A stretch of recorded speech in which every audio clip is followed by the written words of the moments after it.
Johnny Cain time, y'all. And today we're going to talk about the media wave and how the media wave is unbelievably easy to get caught up in terms of succumbing to the perceptions, and then the absolute shock when you find out that the media was wrong. Now we a lot of times, and we focus on the times that the media is wrong in these overwhelming perceptions or pushes to make someone appear a certain way. And again, as we've always said, the anomaly is what stands out. There's a lot of times, man, they, paint a picture of someone based on information that they have, that the guy's an asshole, and he turns out to be an asshole. Well, they were right. Well, then also it's like, well, everybody can see that. So this also kind of contributes to the media, and they're always trying to unearth stories that people don't see. And because the anomaly is what people want to see, it's what they remember, on and on and on and on, and the media sees themselves and, obviously not reporting, hey, the sky is blue, the sun is yellow, or whatever. They want to report the things beneath the surface that are wrong or are unique, but that don't get seen. So, case in point for me, and I had a deep personal experience with this one. So it's 1988, and I'm a football fan, football fanatic. So of course I've got all of the, I got the Sports Illustrated college football preview and see the preseason rankings. And Florida State is number one. Miami is the defending national champion. Florida State's number one. And they're led by Deion Sanders. Okay, the cockiest of the cocky.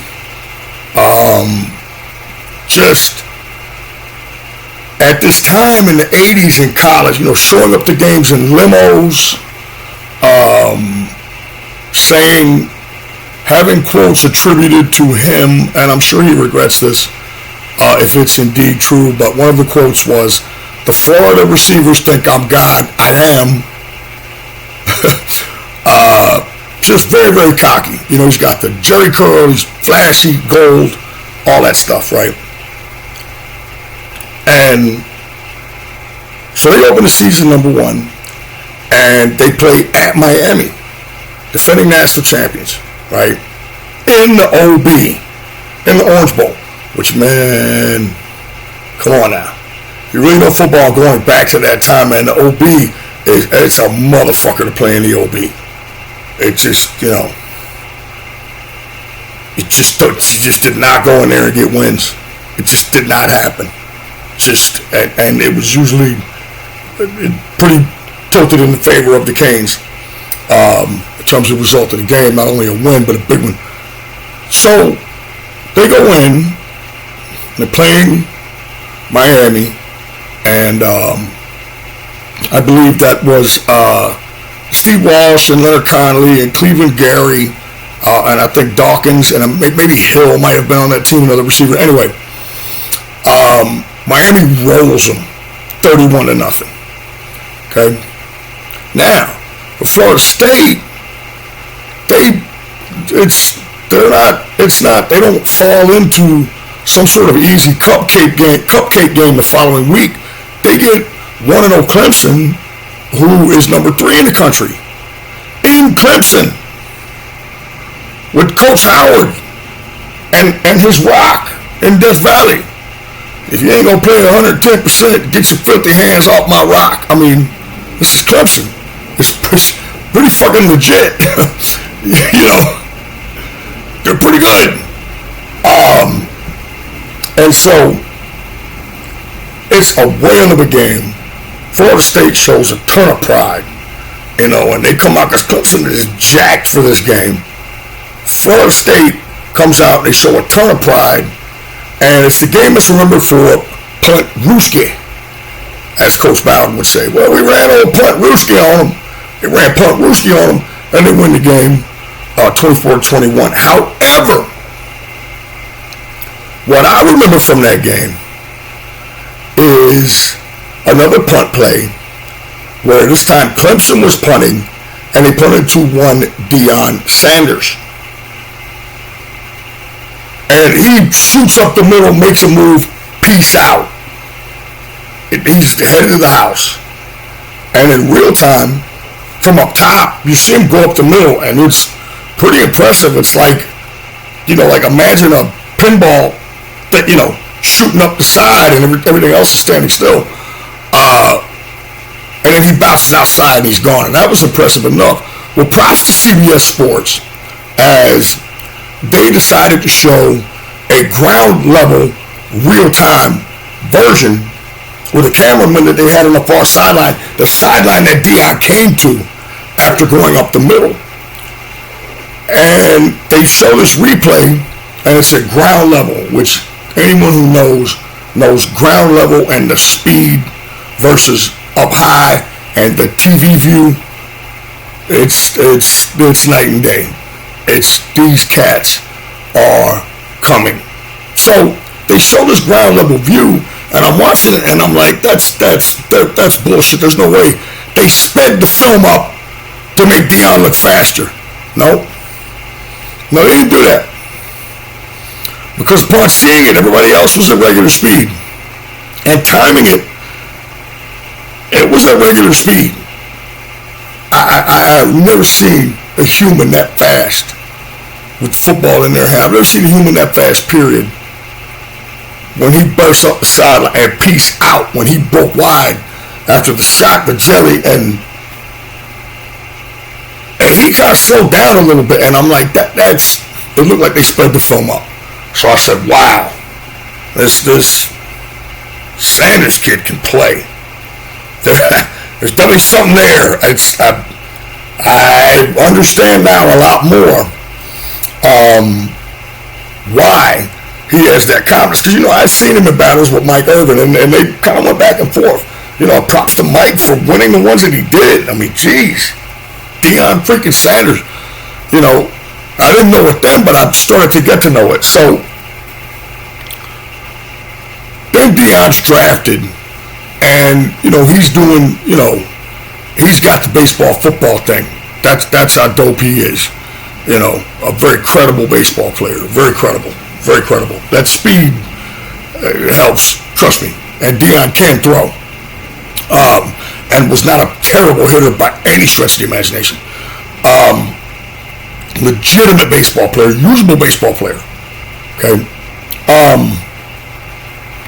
So it comes to football, and again, it's they run up and they jam the mic in his face. This is media perception now, right? I've still got like, well, he could play, man, but he's kind of, kind of a jerk, like the way they're making him to be. But I look back on it, and he really wasn't. They just framed it so that he just looked like a dick. They're coming to him as he's leaving baseball to go play football. And they got reporters following him with a microphone. Deion, how long will it take for you to get ready to play football?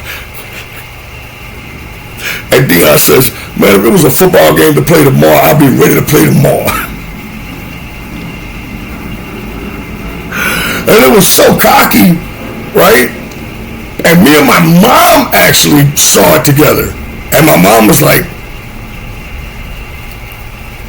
I bet he would be. My mom was like, I bet he would be. I believe it. I find that very believable. And she just thought it was cool that he said it, because, women like confidence. So it goes out, and then, first time he touches the freaking ball on a punt. He fumbles it, has to scramble back to get it, and then in his rage and his anger at himself for fumbling the punt,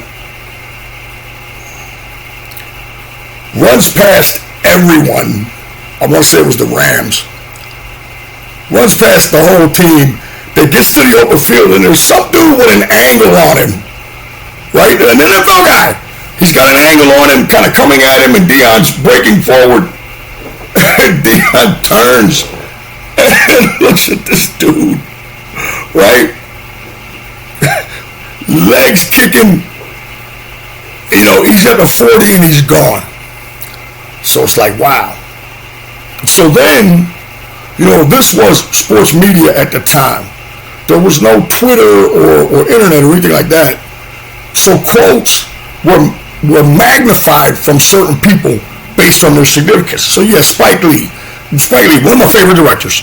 I went and saw all of Spike Lee's movies in the movie theater. As soon as I could, as soon as they came out. Huge Spike Lee fan. Love the guy. Probably my favorite director. Certainly at that time he was. And so they have Spike Lee on, because Spike Lee's doing the Like Mike shit. Nike, right? You know, the Mars Blackman, right? So he's on with Roy Firestone, and they ask him about Deion Sanders. And he says, this guy, this clown, this fool, he's going to break a knee or something. You know, as if to say, this is all this guy is, and he's talking cash money shit about it. What if that goes away, then what is he? So, I'll make a note of that. And then they have Deion on.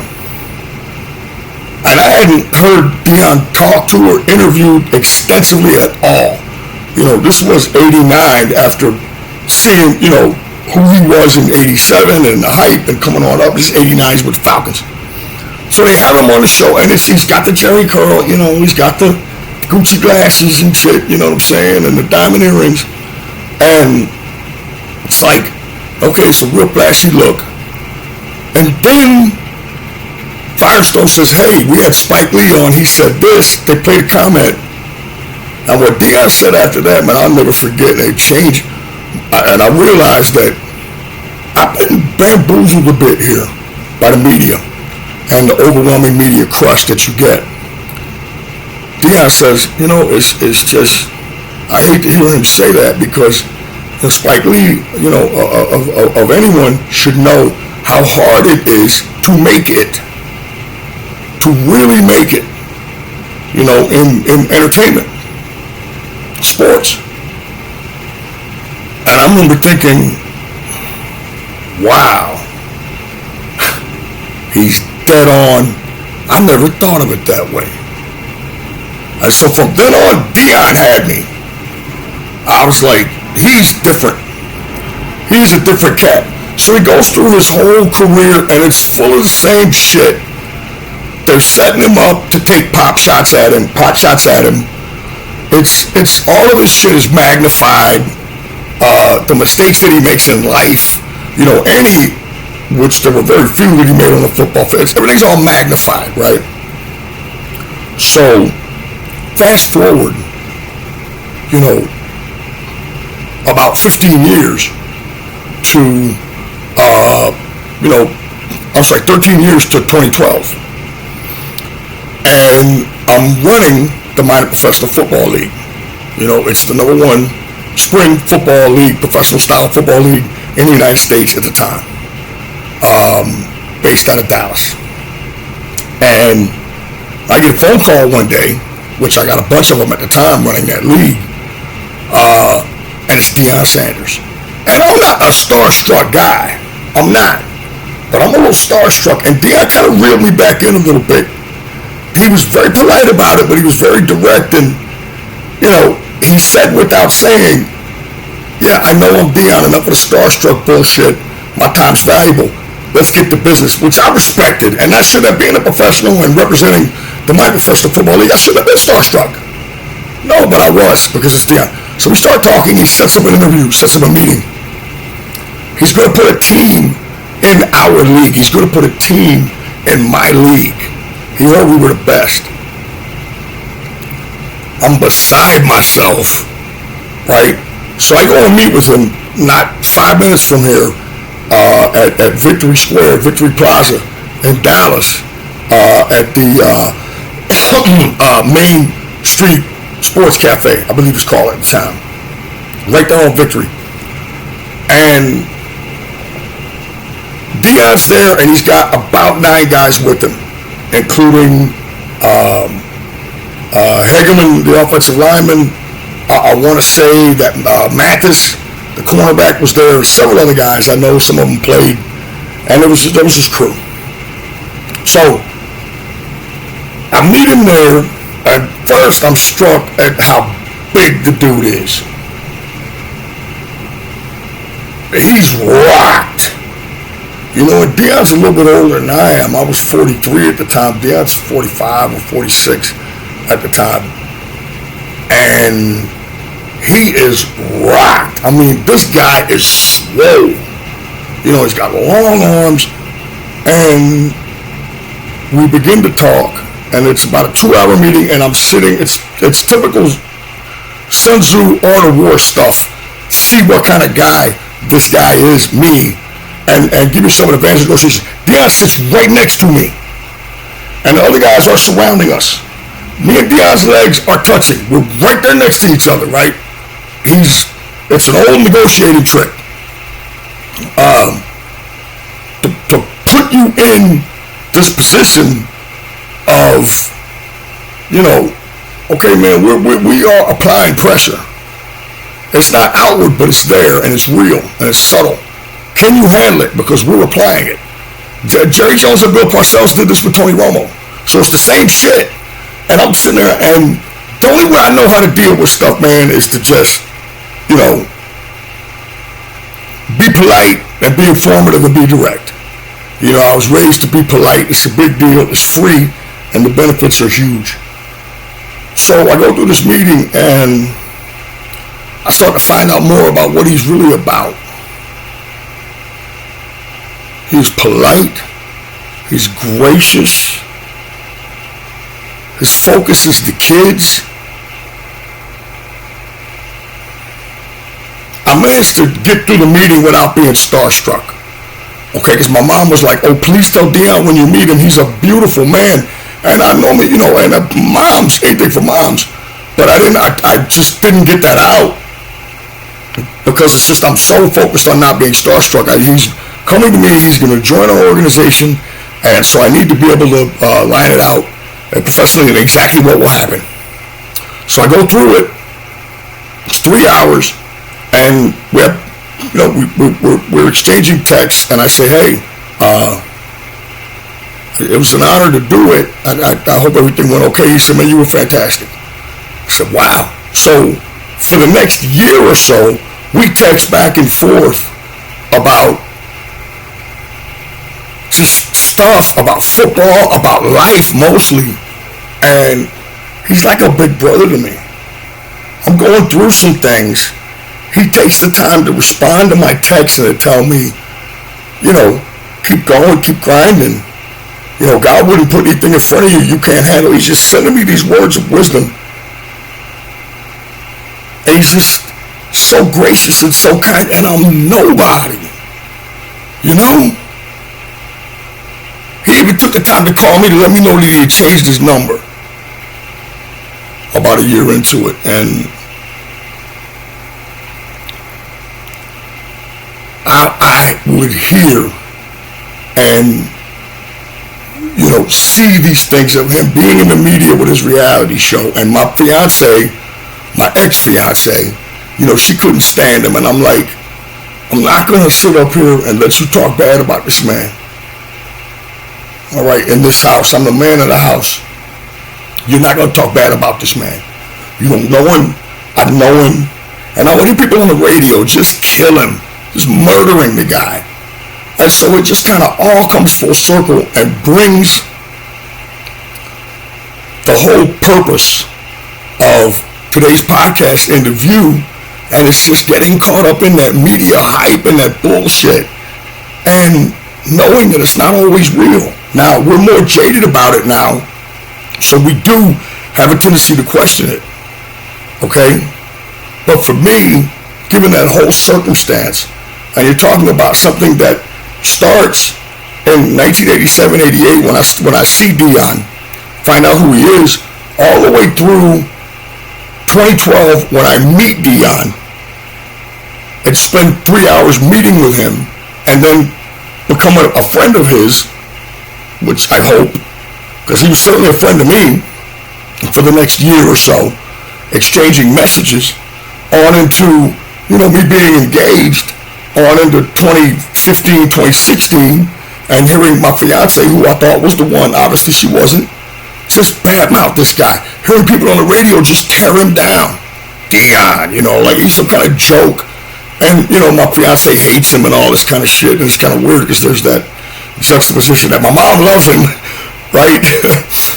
My mom kind of always has, from if there was a game to play tomorrow, I'll be ready to play tomorrow. She loved some Dion from that point on. And to the 14 years later, telling me to be sure to tell Dion he's a beautiful man, and having this woman that, I'm going to marry, can't stand him.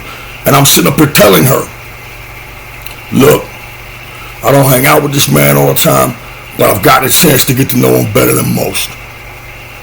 He's not like what you're saying. Well, the infidelity and all that, look, I'm not going to chastise a man for infidelity. Do I support it? No. Have I engaged in it? Yes. I have worked very hard in every relationship going forward to not be that guy, because you get out of it what you put into it. But if you think I'm going to sit up here and crack Dion for an infidelity, look, again, do I support it? No. But am I going to crack this man on the man that he is for a mistake like that? One that I've made, and I've made worse mistakes than that? Fuck no. They talk about weighing the good and bad, and you got to be totally committed to get into heaven and all this kind of stuff. We don't weigh the good and the bad. Look, whatever. I'm here on this earth, and I weigh the fucking good and bad. I weigh the good and bad. So for me, that's an easily weighed good and bad.